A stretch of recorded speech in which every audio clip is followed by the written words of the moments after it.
Hello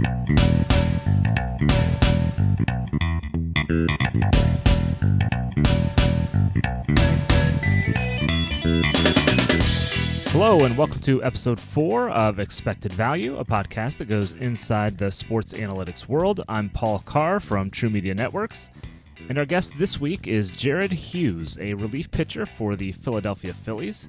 He was a fourth-round pick of the Pirates back in 2006 out of Long Beach State, and he made his major league debut 5 years later with Pittsburgh. Now, Jared is in his 9th big league season, and the Phillies are his 4th team after he was claimed off waivers from the Reds last month.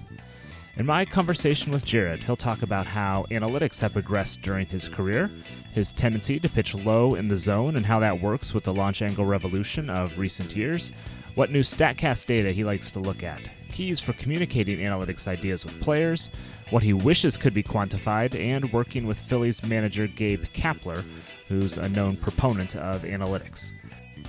Then, True Media's Jeff Stern and I will be back to react to the interview and wrap things up. Now, without further ado, here's the Expected Value conversation with the Philadelphia Phillies' Jared Hughes.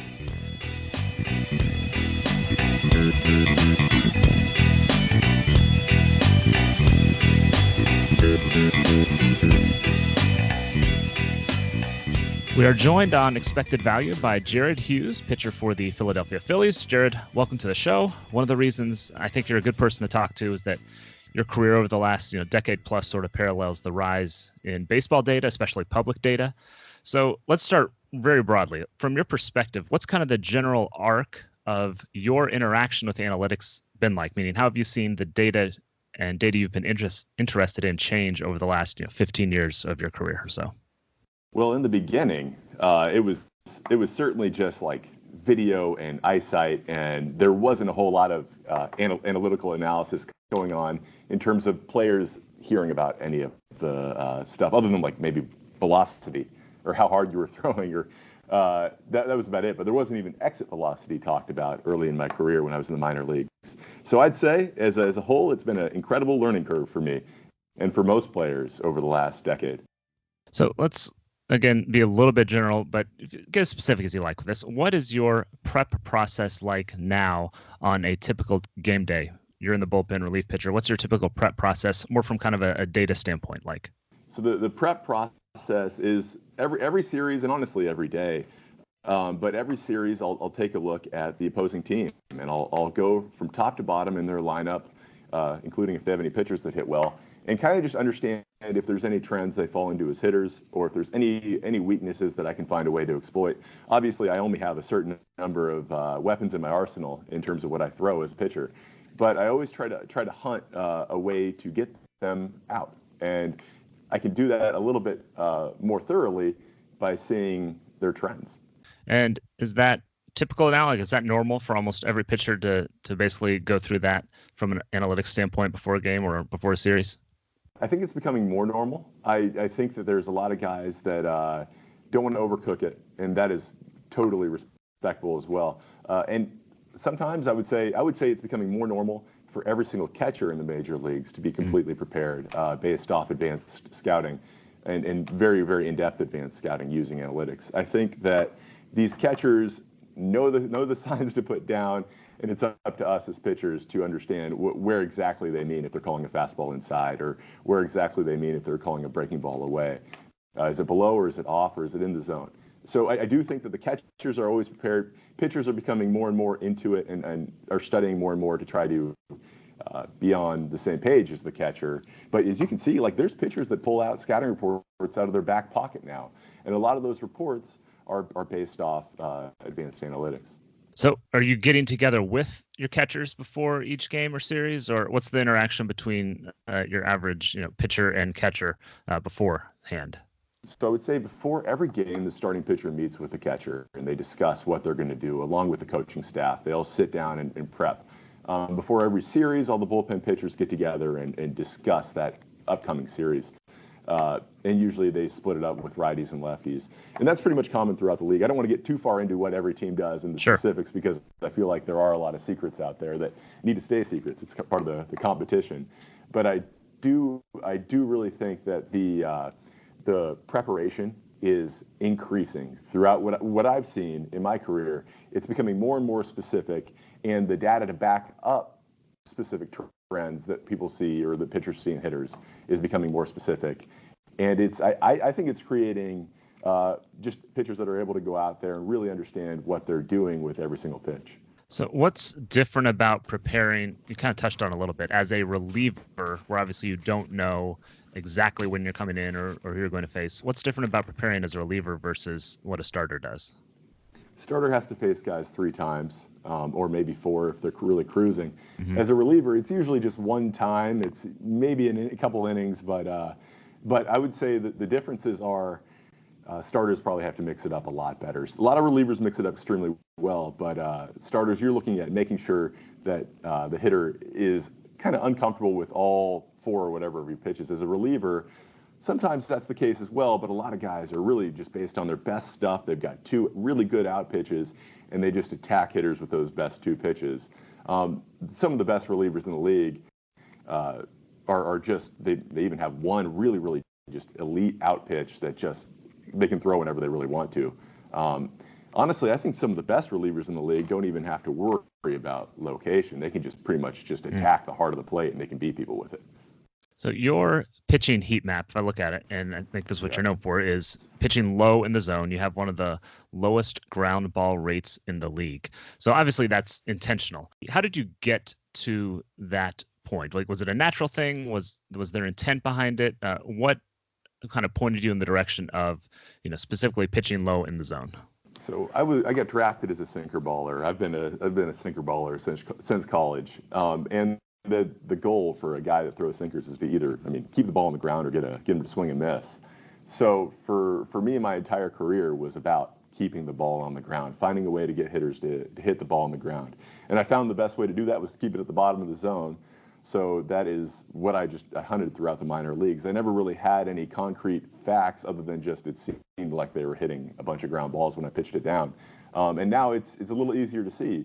But there's certain hitters, when you throw it low, they lift it. And those are the guys I'm always keeping an eye out for, so I can find a way to mix it up to them and find another way to get them out. So your skill set, I think it's safe to say, is at the moment more valuable just because of the general, revolution, we'll call it, of launch angle and uppercut and hitting fly balls and stuff like that. How do those 2 things kind of go together as the game has changed over the last few years? Does your tendency to go low and trying to fight against what hitters trying to do the opposite? It's constantly a learning curve too. I'm still every time I go out there, I'm trying to get all ground balls or all whiffs, and of course they still find ways to launch it and or get that launch angle a little higher than I'd like. So I'm constantly trying to find ways to keep improving myself, and it's not where I need it to be right now. With that said, I think that there's ways to continue to hunt the ground ball by mixing up pitches and executing a little bit better. I know that another way I use the movement data is after I pitch, I'll usually go online and just check to see how the ball moved, to see if it was within like the normal area of where it typically moves. And if it is, then usually that means it's a good thing. And if it's not, then maybe there's an adjustment that I need to make. You talked about the movement stats. What other, we'll say, new data, kind of Statcast era data for pitchers do you find interesting? Whether it's spin rate, spin angle, extension, release points, whatever. What kind of other things you'll kind of check on either after a start or maybe beforehand as you're prepping? I don't think there's a single one I don't find interesting. I think that there's a lot of pitchers that are starting to look into that too. I know that driveline baseball, which is based out of like the Pacific Northwest, has really taken off amongst amateur players recently. And what they're trying to do is like increase velocity, increase spin rates, and you're seeing a lot of young players throwing super hard, and that's great. And I think these guys are starting to become very, very knowledgeable about their own movement specs, be it extension or spin rate, velocity, horizontal, vertical movement, whatever it is. These young players are starting to really recognize what makes them good in terms of those numbers. For me, I'm like the exact opposite of what driveline would do, because I'm looking for like a lower spin rate, more sink. Velocity isn't quite as important for me as it would be a guy that's pitching at the top of the zone. So it's interesting because I find every single one of those specs like fascinating, and I find them to really, really help in terms of making adjustments. And sometimes when they're lifting the ball a little bit too much, there's a reason for it. And you can see that the ball's a little flatter, and adjustments need to be made. This is our kind of self-serving question of the interview, Sure. and we're talking with Jared Hughes, Philadelphia Phillies pitcher. So you've been a strong user of our True Media site and to get into the data. I guess what is the appealing part of the product and just being able to get in there and look at those numbers and the heat maps for that matter? The user interface is outstanding. I'm able to go on there and totally like grasp what the trends are for each hitter.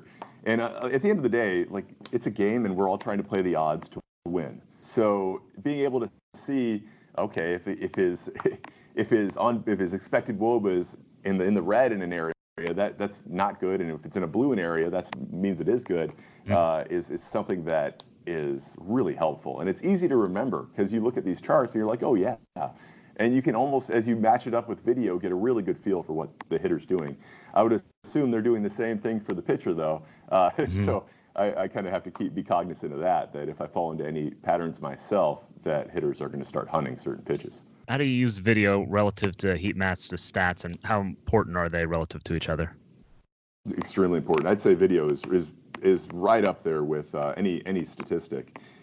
In terms of video, you look at, so like every now and then you'll look at a map, right? And or like a little heat map, and you'll see that, like we'll just say it's slugging, and there's a pitch that is just like, how on earth is he not, how he's slugging, like we'll just say thigh high away, but this one was in off. How did he get to that one? Well, you check the video, and well, he got jammed and he hit it down the line, and he barely got it over the third baseman's head. It's something that's typically an out, but he found a way to get a double out of it, so the slugging was high. That's why there's some expected stats out there that are really good, because you can kind of, those take exit velocity and launch angle into account, so you can kind of have a better idea of if that hitter really has a strength on that pitch or if there was just a mistake. You are 6'7", which is obviously tall. How does that affect your approach pitching? Well, I think that it helps my sinker because I don't have a super high arm slot, but my arm is it's out away from my head and it's lower. But since I'm tall with a lower arm slot, I'm still releasing it higher than a lot of people are releasing it, and I think that helps the ball be able to move down further. I don't know. I do know that I feel like it's a benefit to me. I also feel like sometimes my limbs are longer and harder to control, so I have to work a little harder to be able to have control of my body, and that comes in like the weight room and pregame preparation. I want to go back to, we'll say, probably your early big league career, or I guess kind of first when a lot of the, we'll say, analytics, stats, heat maps started coming in. What was there an introduction to you, or how were people able to kind of get through to you? What are the keys for that early on in your career as you're introduced to these new metrics or way of looking at things? It's been a slow but steady progress of learning. So early in my career, like in the minor leagues, there was really nothing other than velocity, right? Like you just saw how hard you were throwing, and you saw the hitter's reaction to it, and that was about it. In early in the major leagues, like 2011, 12, in that time frame, there was just like your basic, hey, this is how you should approach this guy, and maybe it was a little bit based off some analytics and heat maps, but it wasn't anywhere near where it is now, and it's slowly but surely grown. And the way it's been introduced to me is originally I started looking at heat maps for ground balls, ways that could get a hitter to keep the ball on the ground. And in certain hitters, it was unique. Like some guys, you might have to throw them up to jam them to get a ball on the ground, or some guys are pulling off the ball away, and those are trends they fall into. But other hitters might be, just your typical, if you just get it down, they'll hit it on the ground. So the ground ball charts are what originally got me into what else can I find out that's going to help me be able to approach hitters. And it became like this vast amount of information that I had to sort through and understand what really made me the best pitcher possible and what continues to make me the best pitcher possible. And I try to keep it as simple as possible at the end of the day. I try to get a feel for what type of trends the hitter falls into and what my best odds are in getting him out. For people, we'll just say like myself, who are not players but are tasked with communicating some different analysis things to players or coaches, what are tips that you would give to those kind of, we'll call them front office types as they communicate with you guys? Wow, that's a good question. I think going through the coaching staff's the best way. The coaches, a lot of them did it, right? A lot of them played, even the ones that didn't. understand how to communicate with players. The major league coaching staffs I've dealt with are all outstanding at communication, and it goes no different here in Philadelphia. It's really, really good communication. So a lot of times, I mean, if I have any questions, they have the answers, and sometimes they have the answers even if I don't have the question. I think the ability to go through the coaching staff to communicate with the player is the best way to do it. But also, I really think that hunting a player that has a good baseball IQ will help them succeed in the major leagues. And being able to, honestly, another thing that I think is going to be extremely important is being able to translate advanced analytics and these scouting reports into different languages, because we don't all speak English in the major leagues. There's a bunch of different languages being spoken. So I think those are the best ways to do it. Go through coaches, being able to translate into different languages. Speaking of coaches, Gabe Kapler's your manager in Philadelphia. We know he's very forward-thinking, we'll say. He's gets under heat sometimes for maybe taking a pitcher out early or whatever it might be. You've been there less than a month, but what's your impression of him so far, kind of from his analytical perspective? He is incredibly impressive. His ability to communicate with the players, his ability to, I feel like that I want to just pour my heart out for Gabe every single day. I can't say enough good things about him. He is just an incredible manager, and I really, really believe in him. I really would just, I don't know. I'm a big fan. I think that the main thing that he does that I think is so awesome is ability to communicate with the player. He's on the same page as every single player. He makes sure that we know what's going on. I am lucky to have a chance to play for him. That's great. Let's kind of spin this all forward a little bit. What's something that maybe you wish you had data for, or better data for, that maybe doesn't exist at the moment? Oh, this is a great question. Okay, and I've got your answer. The answer for that is deception from a pitcher. So you see these guys that don't stand out in any of their pitch movement stuff or even extension. There's nothing there that's like, okay, this guy is going to dominate or he's not going to dominate. But he finds a way to throw pitches right down the middle and get whiffs. Even if it's like the same pitch and hitter knows it's coming, still finds a way to get it by the hitter or force bad contact. There's something there in terms of deception or the way the ball comes out of the pitcher's hand. And there's certain guys across the league that just have a knack for it. And honestly, a lot of them are backhand bullpen arms or elite starters that find a way to they miss with location. Sometimes it's not a great pitch, but the hitter looks like it was 300 miles an hour, didn't stand a chance. There's something there in terms of deception that I've yet to find a number to explain. Just thinking about this, it's some kind of combo of like location and movement and release and tunneling, something like that. Like all that comes together to make up deception or something. I think tunneling's a big part of it. You see some guys that are really into tunneling that have a knack for missing their location and still getting a whiff. But there's something else there. And I'm talking to hitters, it has to do with how the ball comes out of the pitcher's hand, seeing the ball late. So, I think there's some guys that might hide the ball in their jersey as it's coming out of their hand. I don't even know what's going on. Like, it literally is so hard to see. And I've played catch with a few of these guys that it's just like, what is the difference? Because it's not spinning any differently. It's not any harder, but it's just got a little extra nastiness to where the hitter can't see it as well. I think there's pitching coaches that understand how to teach that out there. I think we have a few of them here in Philadelphia. And I think that's something that I've never really seen a number for to describe deception. You mentioned playing catch, and as a fan, I'm sitting in the stands, you see everyone warming up, just throwing the ball back and forth. We also hear these stories of, I was playing catch and the ball came out of my hand differently, and suddenly Mariano Rivera has a cutter or whatever it is. So when you're out there, it looks like you're just throwing the ball around. Your wheels still turning, you're still fiddling with grips, something like that, even if it looks like you're just playing a long toss or catch before a game or something? I take such a serious approach to it's called throwing program is what I call it. I don't call it playing catch, I call it throwing program. And it is exactly what you say. You're working on the spin out of your hand. You're working on really getting the extension, the feel of getting off your backside and through your lat. A lot of the mechanical aspects come into play, but also just reading the spin that day. And so I'm a reliever. Say I've thrown 2 or 3 straight days. you can tell a lot of how you're going to be that day based on how the throwing program goes. You can say, okay, these are the adjustments I need to make, or I'm having a hard time finishing it. I need to make sure I really finish the pitch today because I might be a little fatigued. Whatever it is, the throwing program is our time as pitchers to practice our craft. Some pitchers use it as time to build arm strength, but certainly practicing the craft is a big part of it, and it's basically batting practice for pitchers. Good stuff. One more question before we get into the quick hitters. And this is, again, very broad. Like, where do you think the future of baseball generally is going with the emphasis on, et cetera, launch angles, home run, 3 true outcomes, all that stuff that's kind of changed the game of the last few years? Mm-hmm. What's next for baseball? Because we've seen over 100 years, it's reaction, back and forth, and things tend to balance each other out. What do you kind of see the game going over the next, we'll say, decade or so?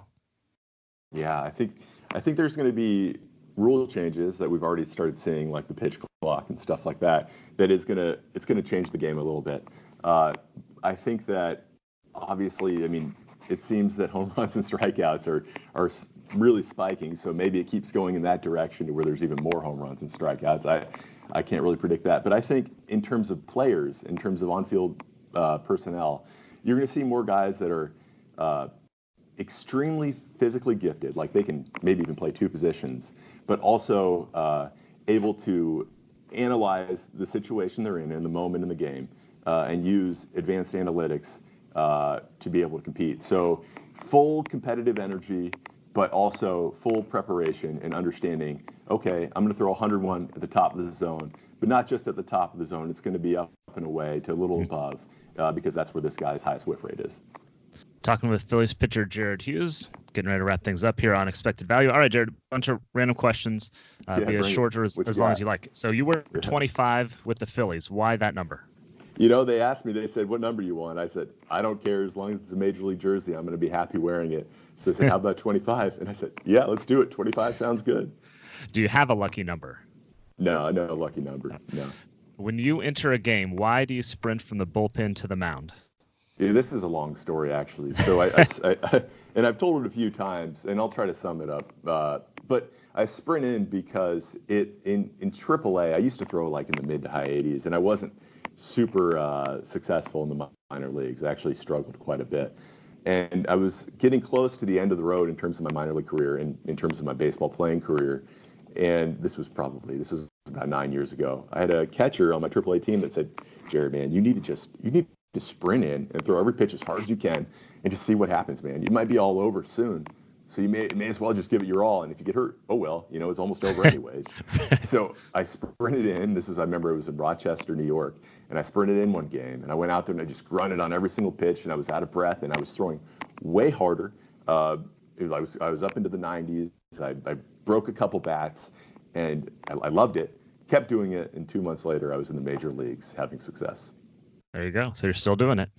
Right. It makes me a better pitcher. If I jog in, or if I lollygag on in there, I'm definitely gonna not have the same velocity and same mental competitive attack approach. You've played a couple games in Mexico with the Reds in April. What was that experience like? It was incredible. I really enjoyed going there, experiencing the culture. I really thought that the fans of the game of baseball down there are so passionate, and really enjoyed watching a couple of major league teams go at it. It was, I'm trying to think. I don't think I had the most success in that series. I missed a couple spots and got knocked around a little bit. But at the end of the day, having the opportunity to go play in another country like that is something I'll always remember. Yeah, very cool. According to Baseball Reference, your nickname is Bull. Is that true? And where did you get the nickname? So I've got like 20 nicknames. I embrace every nickname anybody ever gives me. The nickname Bull comes from I think it was the Bailiff in Night Court, the show. Oh, wow. And I guess I look like him. I'm a big dude, and I shave my head occasionally, so I guess I look like Bull. So I had a coach in college that would call me Bull all the time. I also go by Ostrich because I look goofy in my run-in. I kind of look like an ostrich, even though that's me dead serious, like getting after it. I just look silly. And another, I'm trying to think, my other nickname is Robot, because I do a really good robot impersonation. All right. I'm humble about it, though. Not that good, but good enough. Yeah. When you were a kid growing up, who's your favorite athlete? Favorite athlete growing up? Baseball, Frank Thomas. I had his cleats. I really enjoyed watching him play. Basketball, Michael Jordan. Tough to beat. Tough to beat. No. And finally, what's your story of getting called up to the big leagues? How you got the call? So it was at the tail end of that run I went on in AAA after I started sprinting into games and throwing a little harder. And in my, it was the last day of the season, I think, or close to it. And our AAA manager brought me in the office and he says, "Hey, Hughes, you're going up, man." And I remember just not even, I didn't really even expect it. And I remember being so happy, calling my family, telling everybody. Just it was really special. And then when I Yeah. got up to the major leagues, my debut, I came in and threw with 2 outs. I threw one pitch. It was a ground ball right back to me, and I ran it over to first base, underhanded it to the first baseman, went into the dugout, and I just sat there thinking, I just threw one pitch in the major leagues. I'm a major leaguer, and I'll never forget that feeling. That's great. One pitch. That's it. First, all that energy, all that build up. You got one pitch, and you were done for the first game, And I still am trying to find ways to just throw one pitch and get the batter out. I'm huh? telling you, that's the goal. As a sinker baller, that's the goal. That's great. All right, that's a good story to wrap things up with. Jared Hughes, Philadelphia Phillies pitcher. Thank you for joining us here on Expected Value. Thank you for having me on, Paul.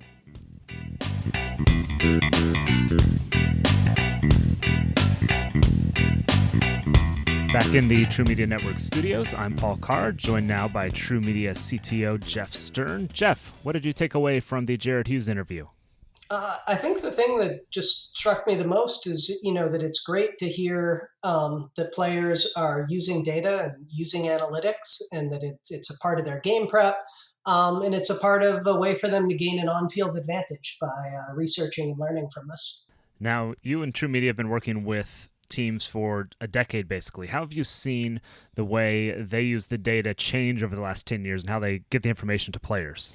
So, I mean, our relationship has always been with the teams. So I don't have a ton of insight into the specifics, but I can kind of guess a little bit from some of the questions that we get and the nature of the requests that we get.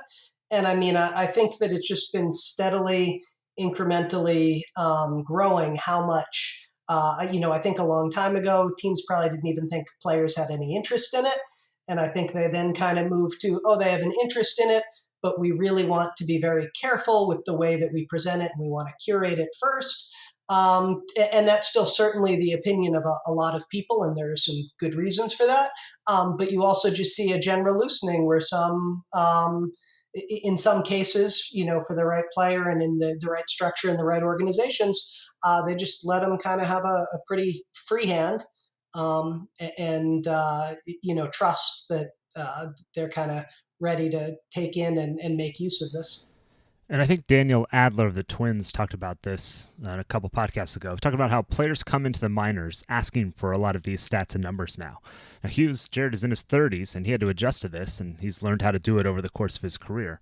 And the guys coming in now, it's second nature. They have maybe had it in college even, and they just know what these numbers mean a little more intuitively, and they're already asking for it. And it's kind of related to one of the things I took away from this. Jared was talking about Gabe Kapler, the Phillies manager, who's very analytically minded. And from an outside perspective, I think that's the interesting part. The media really focused, especially early in the season, on maybe unusual decisions Kapler was made, taking pitchers out early, etc.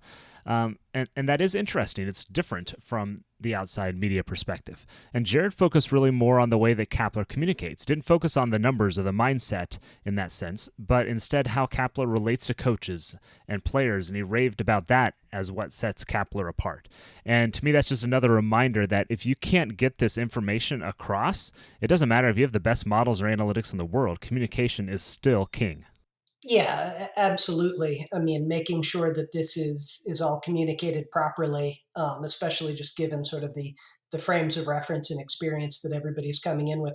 One thing that I think is kind of a little bit interesting about the acceptance of the analytics is we're not talking about maybe some of what you might traditionally think is the most common, like a wins above replacement or something, where we're trying to put an abstract value on everything so we can add and compare everything.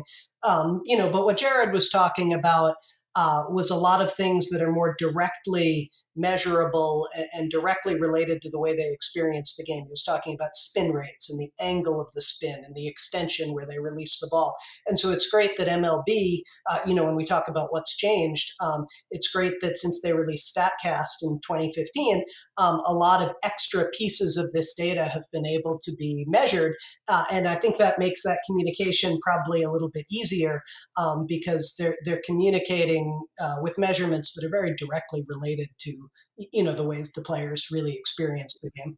Although to Jared's credit, he was also talking about using these different expected stats because somebody can have a high slugging percentage because of a bloop double, and so there's also, in addition to measuring direct things, there's also a general broader acceptance of some of these models and how they more properly explain, some of the luck or nuance sort of occurrences within the game. Yeah, and a lot of the numbers, like he was talking about expected WOBA, it sounds complicated and it's really fairly intuitive, though. It's basically measuring, quality of contact, location, using launch angle, exit velocity, things like that. So it's pretty easy to get across. And the simpler it is to explain from not necessarily a quantitative standpoint, but a qualitative standpoint, the easier they are to use sometimes.